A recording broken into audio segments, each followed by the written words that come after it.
A busca pelo conhecimento e pela sabedoria é uma das mais interessantes jornadas da vida humana. E no vídeo de hoje eu apresentarei a visão do grande filósofo Platão a respeito da educação e dessa fantástica jornada rumo a um intelecto mais iluminado.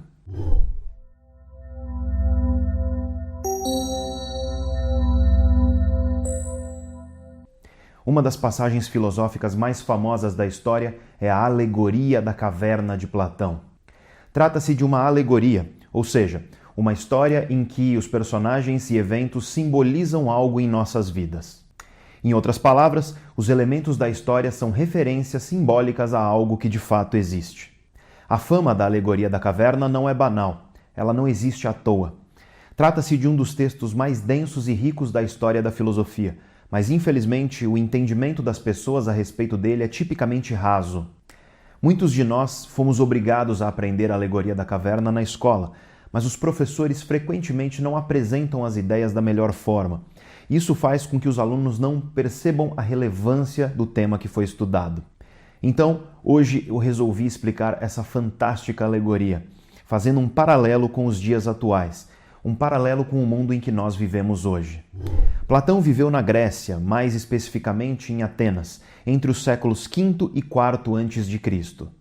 Pouca gente sabe, mas o nome dele não era Platão. Esse era o seu apelido. Acredita-se que o nome dele era Arístocles. Platão é um apelido que significa o amplo, porque os registros indicam que ele era largo, que ele tinha ombros largos. Afinal, ele era um atleta. Ele era praticante de uma modalidade de luta que hoje é muito próxima à greco-romana. Essa é uma ideia interessante que eu retomarei em próximos vídeos. Para os gregos, não faz sentido cultivar o intelecto, que eles chamavam de alma, sem cuidar do corpo. Afinal, essas duas dimensões da vida, o intelecto e o corpo, a alma e o corpo, estão intimamente ligadas e ambos precisam ser cultivados para uma vida boa. Mas continuando, Platão escrevia de um jeito muito interessante, de um jeito muito particular. A maioria dos seus livros, salvo uma ou outra exceção, foi escrita na forma de diálogo. Ou seja, os livros eram literalmente diálogos onde personagens conversavam a respeito de diversos temas filosóficos. Esse é um primeiro aspecto importante da filosofia de Platão. Ele é um dos poucos filósofos ao longo da história que escreveu de uma maneira não tão difícil de ler. Veja que eu não estou falando que é fácil entender o Platão. Eu estou apenas dizendo que seus textos, pelo menos, são mais fáceis de ler. Afinal, diálogos remetem à maneira como geralmente nós trocamos informações no dia a dia. Isso faz com que o texto seja muito mais fluido, muito menos duro e travado. Então, a maioria dos livros do Platão são diálogos, e a maioria dos diálogos de Platão tem como personagem central um cara chamado Sócrates. Perceba que essa escolha não é trivial. Sócrates foi um cara que existiu de fato. Ele era filho de uma parteira e de um pedreiro, e também trabalhou como pedreiro no começo da vida. Em sua vida adulta, ele se dedicou à filosofia, e o seu jeito de pensar conquistou muitos discípulos. Veja só, da próxima vez que você menosprezar uma profissão, como pedreiro, por exemplo, lembre-se de que Sócrates, uma das mentes mais brilhantes da história da humanidade, um dos pais fundadores da filosofia grega, era um pedreiro. Essa é uma importante lição de humildade em uma sociedade como a nossa, uma sociedade contaminada pela ideia de que sucesso significa glamour e riqueza. E agora você já deve ter adivinhado quem foi o principal discípulo de Sócrates. Era justamente Platão. Então, num misto de homenagem ao mestre e desejo de dar continuidade às suas ideias, Platão elegeu Sócrates como personagem principal da maioria dos seus diálogos. E isso significa que, geralmente, o que Sócrates diz nos diálogos é, na verdade, o que Platão queria dizer. E um dos mais famosos diálogos de Platão é A República, um livro grande que tem entre 400 e 500 páginas, dependendo da edição. Nesse livro, ele discute o conceito de justiça, ou seja, ele discute, através de personagens que dialogam com Sócrates, o que é uma vida justa e como vivê-la. E para explicar tudo isso, eles imaginam uma cidade hipotética, uma república ideal, uma cidade perfeitamente justa. Em meio a isso tudo, Platão discute temas variados como a ética, a natureza daquilo que é belo e do conhecimento humano, por exemplo. E no livro 7 da República, ou seja, lá por 2/3 do diálogo, Platão nos apresenta a alegoria da caverna que eu explicarei agora para vocês. Imagine uma caverna onde lá no fundo pessoas vivem acorrentadas. As correntes impedem essas pessoas de se mexer e até mesmo de olhar para os lados. A cabeça delas, portanto, fica fixa, olhando diretamente para a parede do fundo da caverna. Atrás dessas pessoas acorrentadas existe um muro, e atrás desse muro pessoas andam para lá e para cá. Essas pessoas são mais baixas do que o muro, mas elas carregam objetos, como estátuas, por exemplo, que ultrapassam a altura do muro. Esses objetos têm formas diversas, tais como árvores, animais e todas as coisas que existem no mundo real. Enquanto andam para lá e para cá, essas pessoas conversam entre si. Um pouco mais para trás existe uma elevação, e sobre essa elevação queima uma fogueira. Mais atrás ainda, nós temos a abertura da caverna, a boca da caverna que leva à parte externa, onde existem as coisas reais, tais como as árvores, os animais e onde brilha a luz do sol. Ao expor essa alegoria, Sócrates está conversando com Glauco, que é primo do Platão. Obviamente, nós não sabemos se esse diálogo realmente aconteceu, mas acontece que Glauco acha muito esquisita essa alegoria. E o Sócrates então começa a explicar o que ela significa. Então, vamos passo a passo. Quem são as pessoas acorrentadas no fundo da caverna? Somos nós. E se nós não conseguimos nem virar a cabeça, perceba que nós apenas vemos a parede do fundo da caverna. Devido ao fato de que os objetos e estátuas que aquele pessoal que carrega atrás do muro ultrapassam a altura do muro, a luz daquela fogueira faz com que as sombras desses objetos seja projetada ao fundo da caverna. Ou seja, nós, acorrentados lá no fundo, só conseguimos enxergar essas sombras. Mas como os caras atrás do muro conversam entre si, nós ouvimos essas conversas e achamos que esses sons vêm das sombras, que eles são sons emitidos pelas sombras que estão na nossa frente. Além disso, nós ficamos conversando entre nós, dando nomes àquelas sombras. E veja que o ato de dar nomes, de nomear as coisas, é algo muito comum às crianças, por exemplo, porque envolve uma tentativa de dar sentido à realidade que está à nossa frente. Ou seja, um dos nossos principais passatempos, no fundo da caverna, é nomear as coisas, numa espécie de jogo entre nós, para ver quem acerta ou quem erra os nomes das sombras projetadas na parede. E o conhecimento, a sabedoria lá no fundo da caverna, é saber o maior número possível de nomes para aquelas sombras. Aliás, nós não sabemos que aquilo são sombras, porque nós acreditamos que aquilo é o mundo real. Afinal, nós nunca vimos algo diferente daquilo. Ou seja, essas sombras são, na nossa cabeça, a verdade, porque nós nunca tivemos conhecimento de outra realidade que não aquela. E aí então, Sócrates continua, imagine que você é desacorrentado, que alguém solta você daquelas correntes. O que aconteceria? Num primeiro momento, diz Sócrates, você vai continuar lá, sentado. Você viveu tanto tempo naquelas correntes que aquele se tornou o seu mundo. Ou seja, você está conformado àquela situação. Mas imagine que alguém te obriga a levantar e olhar para trás. Imediatamente o seu corpo irá doer, porque você estava naquela posição acorrentada a vida inteira. Além disso, ao olhar para trás, a luz da fogueira irá ofuscar os seus olhos, irá machucar a sua visão. Ela será incômoda e desagradável. Ou seja, essas dores e incômodos vão fazer com que você queira voltar para o fundo da caverna, para o conforto do escuro da caverna. Se depender de você, você volta a olhar para as sombras, porque os seus olhos e o seu corpo estão acostumados àquela escuridão. Mas suponha, continua Sócrates, que alguém te obriga a sair da caverna, meio que te arrastando para fora. Você obviamente relutará, porque a cada centímetro mais próximo da saída da caverna, seus olhos doerão cada vez mais. E quando você sair da caverna, a luz do sol é tão forte que você ficará temporariamente cego. Mas aos poucos, sua visão se acostumará e você conseguirá ver as coisas no chão. Depois você olha um pouco mais para cima e consegue ver as árvores e, finalmente, algum tempo depois, você consegue olhar para o céu e ver o sol. Nesse momento, você perceberá que o sol é a fonte de toda a luz que ilumina as coisas. Em outras palavras, você perceberá que o sol é o princípio primeiro de todas as coisas e que você é capaz de enxergar agora, inclusive, aquela fogueira na caverna como uma chama falsa, uma versão imitada da verdadeira luz do sol. Nesse momento, ao lembrar dos seus amigos presos no fundo da caverna, você sentirá pena deles. Afinal, Eles estão lá achando que aquelas sombras são a verdade, que aquelas sombras e aqueles sons são o mundo real. Obviamente, então, você vai voltar para a caverna para contar aos seus amigos a respeito da sua jornada, das suas descobertas nessa jornada para fora da caverna. Só que quando você chegar lá no fundo, seus olhos não estarão acostumados àquele escuro. Eles não estarão acostumados àquela escuridão e por isso mesmo você não vai conseguir enxergar as sombras na parede. Quando você tentar novamente dar nomes às sombras, como você fazia antes, junto aos seus amigos acorrentados, você errará todos, porque você já não consegue discernir entre uma coisa e outra naquela escuridão. Quando você tenta explicar que aquela não é a realidade, que aquilo é apenas a sombra de objetos e que essas sombras são reflexo projetado por uma fogueira, por um fogo falso, e que os animais e objetos de verdade estão lá fora da caverna, iluminados pelo sol, que é a verdadeira luz. Quando você disser tudo isso, seus amigos vão dar risada de você, eles vão duvidar de você e talvez te chamarão de louco. E se por acaso você desacorrentar os seus amigos, se por acaso você tentar levá-los para fora da caverna, eles vão se recusar com veemência.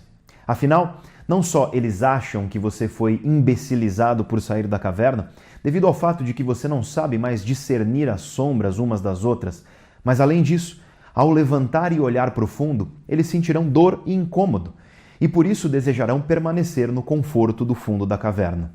E se você, depois de tudo isso, insistir, seus amigos então vão te agredir, e talvez até te matar, para poderem permanecer lá no fundo da caverna, olhando aquelas sombras e acreditando que aquilo é a realidade. Então, eis aí para vocês a alegoria da caverna de Platão, exposta no livro A República, na voz do seu principal personagem, Sócrates. Mas agora vamos refletir a respeito do que tudo isso significa, porque a alegoria é repleta de simbolismos riquíssimos, de alusões poéticas riquíssimas sobre coisas que nós observamos todos os dias em sociedade e que inclusive são hoje objeto de estudo rigoroso de muitos cientistas. E vamos começar pelo começo.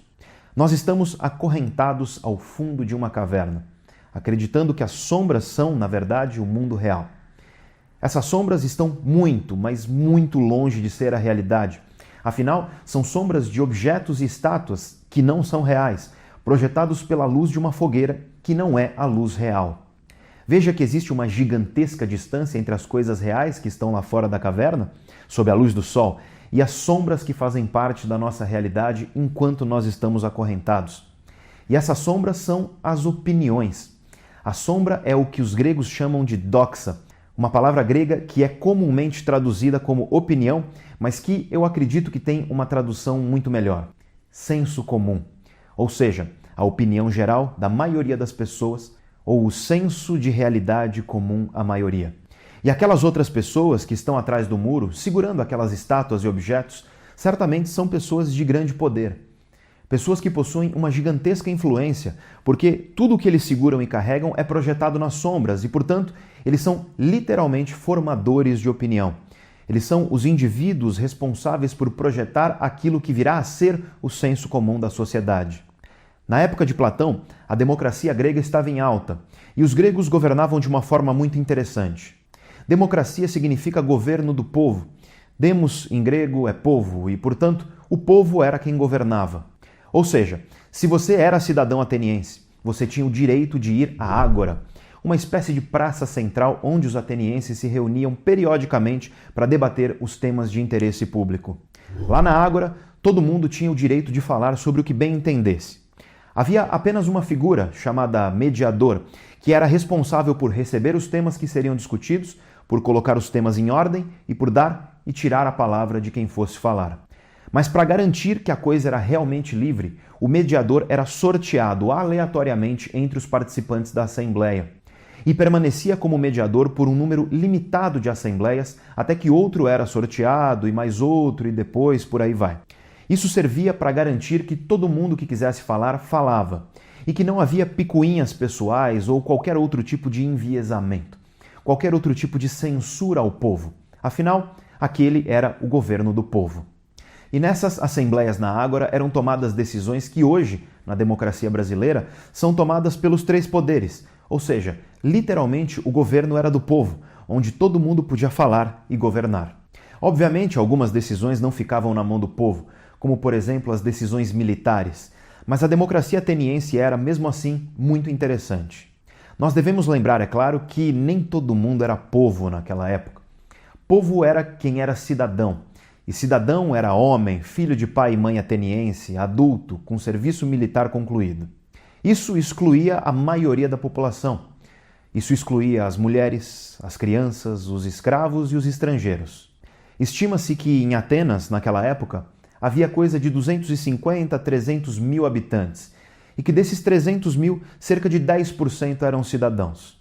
Além disso, a presença na ágora não era obrigatória. Então, ia quem queria e quem podia pagar, pois na época do Platão, a entrada na ágora era paga. Nessa época, as assembleias tinham o limite de 6 mil participantes, que é gente pra caramba, mas mesmo assim é uma parcela bem pequena da sociedade. Claro que você pode dizer que isso aí não é democracia, afinal, é um conceito de democracia muito diferente do nosso. A mera ideia de possuir escravos já nos é absurda nos dias atuais, e pagar para participar da Assembleia significa que gente rica tinha mais direito de governar. Mas lembre-se que foram os gregos que inventaram a democracia. Eles que deram esse nome a um regime de governo e, portanto, o que não é democracia é isso que nós vivemos hoje. Ou melhor, o que nós vivemos hoje é um tipo diferente de democracia, diferente da democracia original na Grécia. Veja então que em uma sociedade onde as pessoas governavam em assembleias livres para os cidadãos, torna-se muito importante uma competência: falar bem em público, ou seja, a arte da oratória e da retórica. Os homens mais influentes em Atenas na época de Platão eram os que falavam muito bem, que eram capazes de convencer as pessoas através de um discurso sedutor e persuasivo. Veja que esses eram os formadores de opinião. Esses eram os homens que carregavam as estátuas e objetos atrás do muro da caverna, responsáveis por projetar as sombras que se tornariam a opinião, o senso comum da sociedade. Nos dias de hoje, o mundo mudou muito, mas nós ainda temos formadores de opinião que, com discursos persuasivos e sedutores, levam as pessoas a um certo senso comum a respeito da realidade. Talvez o principal desses seja os meios de comunicação de massa. E no Brasil, sem sombra de dúvida, a televisão e os seus conteúdos, que muitas vezes imbecilizam a população, ao mesmo tempo em que manipulam a informação com o objetivo de favorecer os seus interesses próprios. Além disso, poderíamos também colocar alguns políticos, líderes públicos e até mesmo alguns professores, líderes religiosos e personalidades das redes sociais como formadores de opinião, como aqueles que seguram os objetos e estátuas que estão projetadas como sombra no fundo da caverna da nossa sociedade. Em um nível mais específico, nós poderíamos considerar até mesmo as escolas e famílias como formadores de opinião. Se adotarmos uma postura crítica ao estilo da banda Pink Floyd na música Another Brick in the Wall, onde os músicos clamam pela liberdade dos alunos que são manipulados por seus professores. Enfim, toda posição de poder que permite aos indivíduos projetar opiniões e moldar o senso comum da sociedade está representada nessas pessoas que carregam as estátuas e objetos atrás do muro da caverna.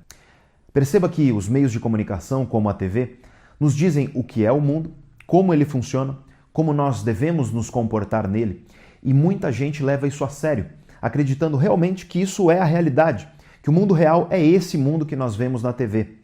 Tudo isso, na visão de Platão, seriam as sombras. A televisão seria a parede do fundo da caverna. Além disso, o fundo da caverna é uma alegoria ao que Platão chama de mundo das coisas sensíveis. Ou seja, o fundo da caverna simboliza esse mundo aqui de carne e osso, de cheiros e toques e sons. Esse mundo que nós percebemos através dos sentidos do corpo. Para entender isso, pense num triângulo. Pense na ideia de um triângulo. A ideia de um triângulo é a ideia de uma figura geométrica composta por 3 retas que se interligam 2 a 2 em 3 pontos, formando 3 lados e 3 ângulos internos que, somados, totalizam 180 graus. A ideia de triângulo pertence a outro mundo para Platão, um mundo das ideias, um mundo onde a perfeição é possível, um mundo que para ele é muito mais real que esse mundo aqui onde nós vivemos. Afinal, primeiramente, eu nunca conseguirei desenhar um triângulo perfeito. Todo triângulo desenhado, mesmo por computadores hoje em dia, terá um nível de imperfeição. Ou seja, a perfeição para Platão só é possível nas ideias. E os triângulos aqui do mundo sensível, do mundo das coisas sensíveis, desse mundo que nós tocamos e cheiramos, são triângulos imperfeitos. E justamente por isso, eles vão e vêm. Eles são passageiros. Eles nascem e morrem, surgem e se apagam, eles existem e depois de um tempo deixam de existir. Os triângulos das pirâmides do Egito, por exemplo, não são os mesmos que eram milhares de anos atrás e não serão os mesmos no futuro. Eles mudaram, eles se degradam e isso é verdade para tudo no mundo das coisas sensíveis. Os seres vivos, os animais e vegetais, as sociedades, os objetos, tudo isso é imperfeito, tudo isso é passageiro. A perfeição para Platão, portanto, está no intelecto humano, nas ideias. E para Platão, as ideias pertencem a outro mundo. Desde que haja uma mente para pensar, uma ideia será perfeita e, devido a isso, imortal. Veja que a ideia do Teorema de Pitágoras nunca deixará de existir enquanto houver mentes humanas que sejam capazes de pensá-la. Nisso tudo, eu vejo um simbolismo interessantíssimo do que hoje é o trabalho da ciência no mundo. Perceba que, se nós queimarmos todos os livros e apagarmos a memória de toda a população do planeta hoje, muita coisa será perdida para sempre. Mas 2 mais 2 continuarão sendo 4. E a soma dos quadrados dos catetos continuará sendo igual ao quadrado da hipotenusa. O cérebro humano continuará sendo composto por neurônios que continuarão obedecendo a um intricado funcionamento químico e elétrico que eu expliquei detalhadamente na primeira parte da nossa série Como o Cérebro Funciona. Ou seja, as leis naturais, as regras que regem o universo e que nós buscamos compreender através das ferramentas da ciência, elas são ideias imortais. E não importa o que nós pensemos ou sintamos, não importam nossas opiniões. Essas ideias serão verdade, pois a existência delas não depende de nós. Não depende de nossas percepções, não depende de nossas sensações ou de quaisquer opiniões humanas. Elas são ideias que simplesmente são e ponto final. A busca da ciência, no fim das contas, é de encontrar todas essas ideias, todas essas regras de funcionamento do universo e, com isso, para usar o termo famoso que virou até filme, construir uma teoria de tudo. Esse é o objetivo dos grandes cosmólogos atuais, como, por exemplo, o célebre astrofísico Stephen Hawking. É claro que nós estamos longe disso e que nós podemos discutir e criticar a noção de que a ciência busca e é capaz de buscar ideias imortais e perfeitas. Existem muitos filósofos da ciência que criticam duramente essa postura, mas eu acredito que, independentemente de levarmos isso ao pé da letra, esse é um objetivo nobre da ciência e, de fato, a ciência tenta cumpri-lo. O objetivo de entender a realidade sem a contaminação das sensações e opiniões que distorcem a nossa visão de mundo. Resumindo, então, esse mundo das ideias para Platão é um mundo diferente do mundo das coisas sensíveis, das coisas que nós percebemos e sentimos através dos nossos sentidos do corpo. Porque nesse mundo das coisas sensíveis, as coisas vão e vêm, elas mudam, elas são imperfeitas, mais ou menos como sombras projetadas em uma parede. Como o objetivo do vídeo de hoje não é falar sobre o mundo das ideias do Platão, eu vou me limitar a essa breve explicação. Mas eu deixarei na descrição do vídeo alguns conteúdos para quem deseja se aprofundar nisso. Voltando à caverna. Perceba que a jornada daquele que se desprende das correntes é, no fim das contas, a jornada da educação. É a jornada da iluminação, de sair da escuridão de opiniões e do senso comum até chegar à luz do conhecimento e da sabedoria. A fogueira, que queima e ilumina projetando sombras ao fundo da caverna, pode ser considerada uma luz falsa, uma imitação da luz real do sol. E isso significa que a opinião é resultado de um falso conhecimento, de uma falsa noção da realidade. Na época do Platão, isso era o conhecimento dos sofistas, professores que ensinavam a arte da oratória e da retórica aos cidadãos gregos. E esses cidadãos pagavam muito caro por esse conhecimento. Acontece que esse é um conhecimento falso, um conhecimento vazio. Ele não é verdadeiro para Platão, porque ele apenas se preocupa em falar bem, em falar de forma sedutora, de modo a convencer o maior número de pessoas. Em outras palavras, ele não é um conhecimento que tem comprometimento com a verdade. Nos dias de hoje, são inúmeras as fontes de combustível para essa chama falsa do conhecimento. Um ótimo exemplo disso é a pseudociência, como por exemplo a astrologia, que é utilizada por muita gente para entender o mundo, para entender as pessoas, para entender por que as coisas acontecem e por aí vai. Veja, no entanto, que não existe qualquer evidência científica de que a astrologia é um sistema de pensamento válido. E eu vou repetir e deixar claro, a astrologia é pseudociência, ela é uma falsa ciência e existem literalmente zero evidências científicas de que ela funciona para qualquer coisa que seja, além, é claro, do entretenimento individual de cada um. Aliás, as evidências científicas que nós possuímos nos mostram justamente o contrário, que a astrologia é provavelmente um sistema de pensamento no mínimo falacioso e, no limite, simplesmente falso. Se você quiser ler sobre isso, eu recomendo o fantástico livro O Mundo Assombrado pelos Demônios, do grande físico e cosmólogo Carl Sagan, um dos maiores comunicadores científicos da história da humanidade. Além disso, você pode procurar no Google o que os grandes físicos e astrônomos, como Neil deGrasse Tyson e Stephen Hawking, por exemplo, dizem a respeito da astrologia. Eu vou deixar links para tudo isso na descrição do nosso vídeo e futuramente, se vocês desejarem, eu posso gravar um vídeo especificamente sobre isso, mostrando como não existem evidências científicas de que os signos do zodíaco possuem quaisquer influências sobre nossos comportamentos e a nossa personalidade, por exemplo, e como as evidências que existem demonstram que os pressupostos astrológicos são falsos. Mas agora, nesse momento, eu tenho certeza de que muitos de vocês estão bravos. Talvez alguns de vocês estejam até revoltados comigo. Afinal, eu tenho certeza de que muitos de vocês acreditam veementemente que a astrologia funciona assim e que eu estou errado ao falar isso que eu falei. Perceba, além de tudo isso, que ao ouvir que a astrologia é um sistema de pensamento falacioso, você sentiu algo ruim dentro de você. Você sentiu um incômodo, uma sensação desagradável. Essa sensação desagradável talvez tenha feito você ficar com raiva de mim. Talvez tenha feito você rejeitar automaticamente o que eu falei. Talvez tenha feito você até pensar em descurtir o vídeo ou se desinscrever do nosso canal. Se alguns de vocês sentiram isso, vamos usar essa sensação. Vamos analisar essa sensação. Ao usar esse exemplo, eu sabia que eu provocaria uma certa sensação de incômodo. Eu sei que nem todos de vocês aceitam as ideias da astrologia, mas eu sei também que muitos aceitam. Por isso, eu quis mostrar justamente o que o Platão quis dizer na alegoria da caverna. Quando você desprende alguém das correntes, a pessoa continuará lá sentada. O ser humano se acostuma ao desamparo, e isso inclui um certo comodismo em relação ao senso comum. Eu falei desse desamparo em um vídeo chamado Desamparo e Transformação, publicado há cerca de 3 meses.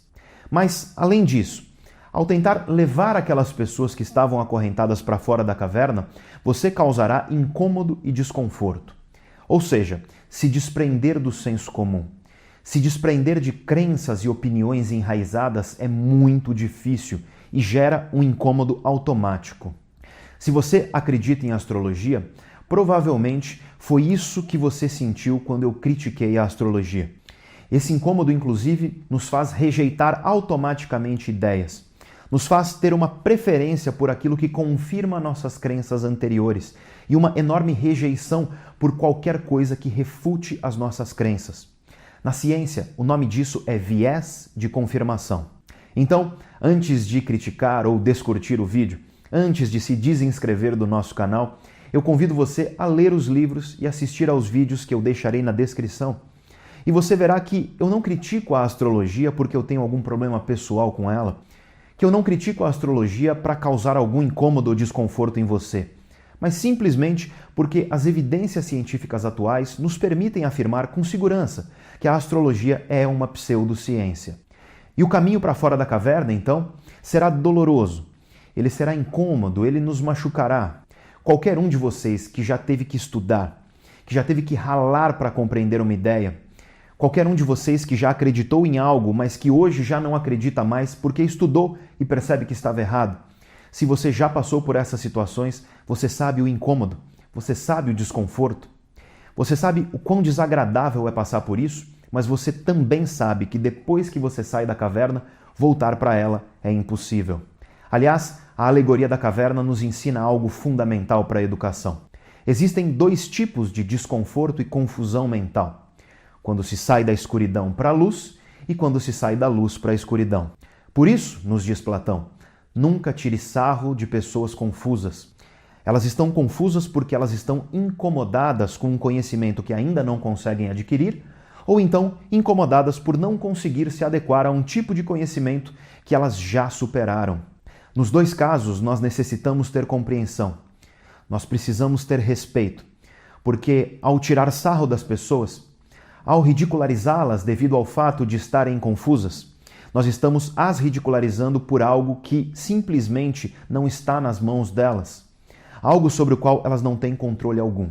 Além disso, é por isso que eu não falo de maneira ofensiva sobre a pseudociência, como a astrologia, por exemplo.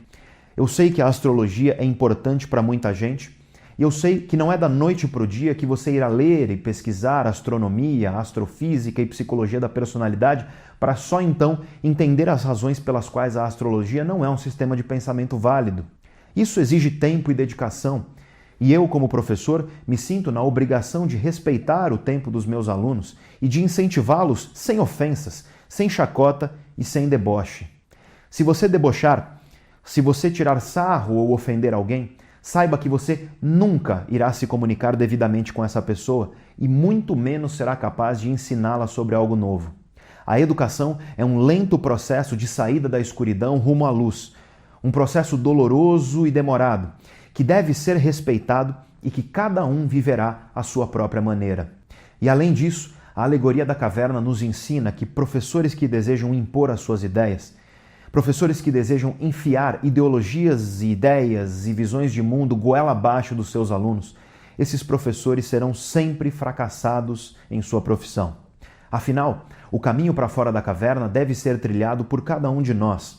E o máximo que professores e livros e escolas conseguirão fazer é tentar ajudar por esse caminho longo, difícil e doloroso. Se professores e escolas forem respeitosos, se eles tiverem a delicadeza de nos segurar pela mão, nos amparando quando nós caímos e nos ajudando a levantar, compreendendo as nossas limitações e o nosso incômodo, só assim nós teremos uma educação de sucesso.